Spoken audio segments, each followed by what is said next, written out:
Generation gap, ঠিক কিনা? শাশুড়ি এক জেনারেশনের আর বৌমা আরেক জেনারেশনের। শাশুড়ি ভাবে একরকম, বৌমা ভাবে আরেক রকম। শাশুড়ি চায় বউর উপর খবরদারি করতে, বউ চায় শাশুড়ির উপর খবরদারি করতে। এই ডমিনেটিং এর কারণে কিলাকিলি আছে না নাই? আহা, এটা ঠিক না। আমার শাশুড়ি মায়েরা যারা আছেন, প্রথমে শাশুড়ি দিয়ে শুরু করি। আমার মাইকের আওয়াজ যে ঘরগুলাতে যায়, আমার শাশুড়ি মাদেরকে বলবো, বউদের উপর অত্যাচার করবেন না।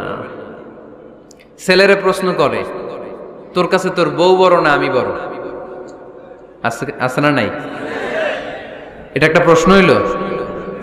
তোর বউ বড় না আমি বড়? দুইজনেই বড়। তো এক ছেলে সুন্দর উত্তর দিছে, আমার কাছে ভালো লাগছে উত্তরটা শুনে। এক মা প্রশ্ন করছে, তোর এতদিন আমি লালন পালন করে বড় করলাম, জীবন যৌবন তোর জন্য শেষ করলাম, আজকে বউ পাইয়া বউ তোর আপন হয়ে গেল? এবার ছেলে উত্তর দিছে, মা, আমার মুখ থেকে মা ডাক শোনার জন্য তুমি কি কষ্টটাই না করছো জীবনে।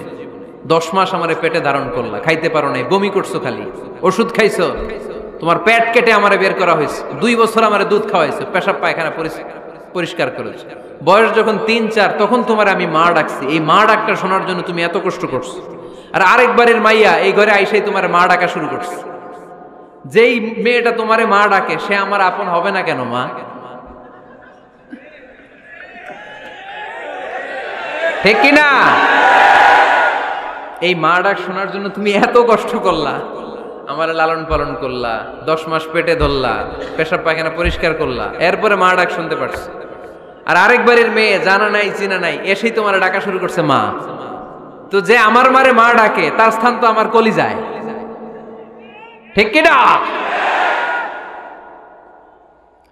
শাশুড়ি আম্মারা যারা আছেন, প্লিজ বৌমাদেরকে কষ্ট দিয়েন না। অনেক শাশুড়ি আছে পান থেকে চুন খসলে রেগে যায়, পদে পদে স্ত্রীর ভুল ধরে, বউয়ের ভুল ধরে, আছে না নাই? এটা করবেন না।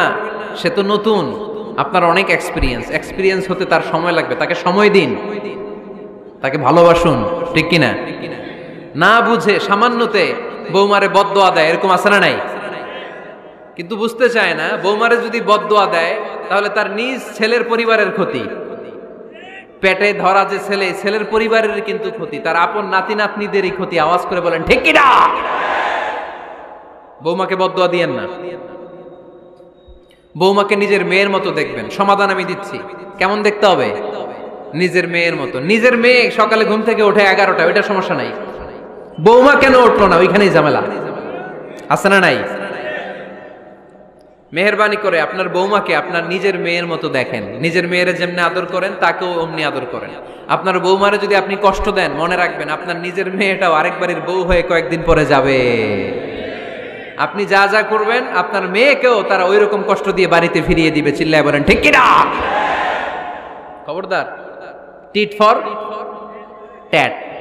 ইট্টি মারলে পাটকেলটি খেতে হয়। এজন্য শাশুড়ি আম্মা জানারা যারা আছেন, বৌমার সাথে খারাপ আচরণ করবেন না মেহেরবানি করে। তাকে আপনি কষ্ট দিলে আপনার নিজের মেয়েটাও আরেক বাড়ির বৌমা হবে, সেও ওই বাড়িতে এই কষ্টগুলো ভোগ করবে। এগুলো যখন আপনি শুনবেন তখন আপনার চোখ দিয়ে পানি পড়বে কি পড়বে না? পড়বে। এবার আসেন বৌমার কথা বলি।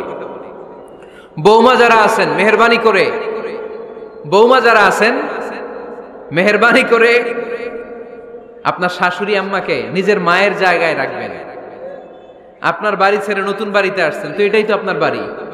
আপনার মা রেখে দিয়ে নতুন মা পাইছেন, এটাই তো আপনার মা। তো ওনাকে মায়ের জায়গায় বসাতে আপনার সমস্যাটা কোথায়? বৌমারা খেয়াল রাখবেন, আপনি আপনার শাশুড়ির সাথে যে আচরণটা করতেছেন, আপনার শেষ বয়সে আপনার ছেলের বিয়ে দেওয়ার পরে যে বৌমাটা আসবে ওই আচরণই আপনাকে ফিরিয়ে দিবে। The nature has its own return. প্রকৃতির একটা মাইর আছে, এটা শেষ মাইর, এটা শেষ খেলা। প্রকৃতির খেলা বড় খেলা। আপনি আপনার শাশুড়ির সাথে যে আচরণ করবেন, আপনার শেষ বয়সে আপনিও একদিন শাশুড়ি হবেন, এটা মাথায় রাখবেন। ওই আচরণই আপনি ফিরে পাবেন। আওয়াজ করে বলতে হবে ঠিক কিনা? এজন্য 9 নাম্বার পয়েন্টস হচ্ছে মিউচুয়াল রেসপেক্ট। সবাই যেন সবাইকে ভালোবাসি। দোষ ছাড়া মানুষ নাই, সবার দোষ আছে।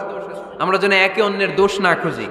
বৌমারা, আপনাদের কেন যদি আমার মাইকের আওয়াজ যায়, অল্প কিছু টেকনিক অবলম্বন করলে আপনি আপনার শাশুড়ির মন জয় করতে পারবেন। শাশুড়িরা আসলে বেশি কিছু চায় না, আগের জামানার মানুষ তো, এদেরকে ওইভাবে হাত করতে হবে। মাঝে মাঝে একটু শাশুড়ির মাথায় তেল দিয়ে দেন, চুলে তেল দিয়ে দিবেন আর কি, মাঝে মাঝে চুল আশ্রয় দিবেন, এগুলো কিন্তু খুব পছন্দ করে শাশুড়িরা। ওনার প্রেশারটা একটু মেপে দিবেন, ডায়াবেটিক্সের ওষুধটা খাইলো কিনা সময় মতো খোঁজ নিবেন, কি পছন্দ করে খেতে একটু রান্না করে দিবেন। যেই বক্তার ওয়াজ শুনতে পছন্দ করে ওই বক্তার ওয়াজগুলো ডাউনলোড করে শাশুড়ি আম্মাকে দিবেন, ইসলামী বই দিবেন। দেখবেন বয়স্ক নারীরা মাহফিল যেতে খুব পছন্দ করে, ওয়াজ শুনতে খুব পছন্দ করে, নবীদের কাহিনীগুলো শুনতে পছন্দ করে। বসায় বসায় একটু কাহিনীগুলো শোনাবেন। বাইরে বেরোলে জিজ্ঞেস করেন, আম্মা আপনার কিছু লাগবে কিনা। আর একটা টিপস আছে, চুল যখন আশ্রাবেন আর শাশুড়ির মাথায় যখন তেল দিয়ে দিবেন, তখন অতীতের কথা জিজ্ঞেস করেন, দেখবেন অতীতের স্মৃতিতে হারিয়ে গিয়েছে আপনার শাশুড়ি। কি জিজ্ঞেস করবেন জানেন? জিজ্ঞেস করবেন, আম্মা জান, মুক্তিযুদ্ধের সময় আপনার বয়স কত ছিল? ওই সময় মুক্তিযুদ্ধের সময় আপনাদের এলাকায় কি কি হয়েছিল মা? আরেকটা প্রশ্ন করবেন, মা বিয়ের সময় আপনি কেমন ছিলেন? ওই দিন দেখবেন বুড়ি আর বুড়ি নাই, জুয়ান হয়ে গেছে। ওই দিন বলবে, মা আমি অনেক সুন্দরী ছিলাম, আমার মাথায় অনেক চুল ছিল, আজকে নাই। আমগো গ্রামে আমার সাথে সুন্দরী মাইয়া ছিল না। অতীতের স্মৃতিতে, স্মৃতি হাতরাতে হাতরাতে তিনি হারিয়ে যাবেন।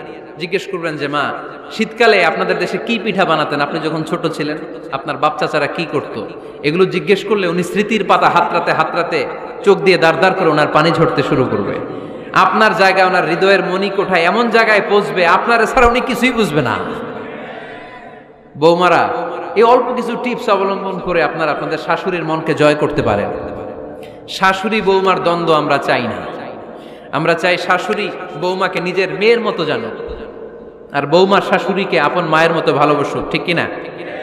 এই মিউচুয়াল রেসপেক্টই পারে শাশুড়ি বৌমার দ্বন্দ্বকে দূর করতে, আর ঘরটারে শান্তি টুকরা বানাতে। আওয়াজ করে বলেন ঠিক কিনা? কয়টা গেল? আর আছে কয়টা? দোয়া করবেন একে অপরের জন্য। দোয়া, সাইয়েদনা ইব্রাহিম ফ্যামিলির জন্য দোয়া করতেন, রব্বি জাআলনি মুকিমাস সালাতি ওয়া মিন যুররিয়াতি রব্বানা ওয়া তাকাব্বাল দুআ। ও আল্লাহ, আপনি আমারে নামাজ কায়েমকারী বানান, আমার কলিজার টুকরা সন্তান ইসমাইলকেও নামাজ কায়েমকারী বানান, আমার দোয়াটা আপনার দরবারে আপনি কবুল করে নেন। সুবহানাল্লাহ পড়েন। রব্বানা ইন্নী আসকানতু মিন যুররিয়াতি বিওয়াদিন গায়রি যী যারইন ইনদা বাইতিকাল মুহাররাম। ও আল্লাহ, আমার সন্তান সন্ততি, আমার ফ্যামিলিকে ধুধু মরুপ্রান্তর এই উপত্যকার মধ্যে তোমার কাবা ঘরের সামনে রেখে গেলাম, তাদেরকে তুমি নামাজ কায়েমকারী বানিয়ে দিও। গোটা বিশ্বের সব মানুষের অন্তর আমার ফ্যামিলির দিকে আল্লাহ তুমি ঝুঁকিয়ে দিও। ওয়ারযুকহুম মিনাস সামারাত, ফলমূল দিয়ে আল্লাহ তুমি তাদেরকে রিজিকের ব্যবস্থা করে দিও। তার মানে সব নবীরা তাদের পরিবারের সদস্যদের জন্য দোয়া করতেন কি করতেন না? আবার কোরআন আমাদেরকে শিখালো, রব্বানা হাব লানা মিন আজওয়াজিনা ওয়া মিন যুররিয়াতিনা কুররাতা আ'য়ুন ওয়াজআলনা লিল মুত্তাকিনা ইমামা। ও আল্লাহ, এমন নেককার সন্তান, এমন নেককার স্ত্রী আপনি আমাকে দান করেন যাদের দিকে তাকালে আমার চোখ দুইটা ঠান্ডা হয়ে যায়। চক্ষু শীতলকারী স্ত্রী দেন। বিয়ে যাদের হয় নাই, ইয়াং ছেলেরা এই দোয়াটা করবা। বিয়ের জন্য দোয়ার দরকার আছে না নাই? প্রতিদিন এই দোয়া করবা, আল্লাহ এমন স্ত্রী দেন, এমন জীবন সঙ্গিনী আপনি আমাকে দেন, এমন লাইফ পার্টনার দেন যার দিকে তাকালে আমার চোখ জুড়িয়ে যায়। এমন সন্তান আল্লাহ আপনি আমার ফ্যামিলিতে দেন যাদের দিকে তাকালে আমার চোখ দুইটা ঠান্ডা হয়ে যায়। নেককার সন্তান, নেককার স্ত্রী আল্লাহর কাছে দোয়া করে চেয়ে নিতে হয়। তাহলে ফ্যামিলি মেম্বার একে অপরের জন্য দোয়ার দরকার আছে না নাই? বাবা দোয়া করবে ছেলের জন্য, ছেলে করবে বাবার জন্য, মা দোয়া করবে মেয়ের জন্য, মেয়ে করবে মায়ের জন্য, ভাই করবে বোনের জন্য, বোন করবে ভাইয়ের জন্য। দোয়ার দরকার আছে না নাই? দোয়া করবেন সবাই সবার জন্য। এই যে কোরআনের বঙ্গানুবাদ পাওয়া যায় না এখন, কথা বলেন। স্মার্টফোন আছে কার কার দেখি? হ্যাঁ, কারা কারা স্মার্ট দেখি? হাজার হাজার স্মার্ট, মাশাআল্লাহ। এই স্মার্টফোনের ভেতরে আল কোরআন নামে বাংলায় কোরআনের একটা অ্যাপস পাওয়া যায়। কথা বলেন, পাওয়া যায় কি যায় না? আজকে থেকে এই অ্যাপসটা ডাউনলোড করে প্রতিদিন 1 আয়াত 2 আয়াত 3 আয়াত করে পড়া শুরু করে দেন। বাঁচতে হলে পড়তে হবে, বাঁচতে হলে জানতে হবে, ঠিক কি না? এই স্লোগান আমাদেরকে শিখায়। এই স্লোগান তো আল্লাহ, এই স্লোগান দিয়েই তো আল্লাহ কোরআন শুরু করছে। ইকরা বিসমি রাব্বিকাল্লাযী খালাক। বাঁচতে হলে জানতে হবে, বাঁচতে হলে পড়তে হবে, পড়ার কোনো বিকল্প নাই। আওয়াজ করে বলেন ঠিক কি না? সুজানগরের রায়েরা, মোবাইলের অ্যাপসের ভিতরে আমরা কোরআন রাখতে রাজি আছি তো সবাই? হাদিসের অ্যাপস ডাউনলোড করতে রাজি আছি তো? বাস রাজি আছি, ডাউনলোড করে রাইখা দেব, আর কেউ পড়বো না নাকি? হ্যাঁ, প্রতিদিন একটা আয়াত হলেও যেন আমরা পড়ি। আল্লাহ যা বলা দরকার সব বলে দিয়ে গেছে, নতুন করে আর কিছু বলবে না। আমরা যেন পড়াশোনা করি, আমরা যেন একটা পাঠাগার বানাই। আবারও কখনো আসার সুযোগ হইলে আমি জিজ্ঞেস করবো, যদি আমার মনে থাকে, যে আপনাদের পাঠাগার আছে কার কার ঘরে। সেদিন সবার হাত তুলতে হবে। এমনি পারা যাবে তো? আল্লাহ তুমি তৌফিক দাও।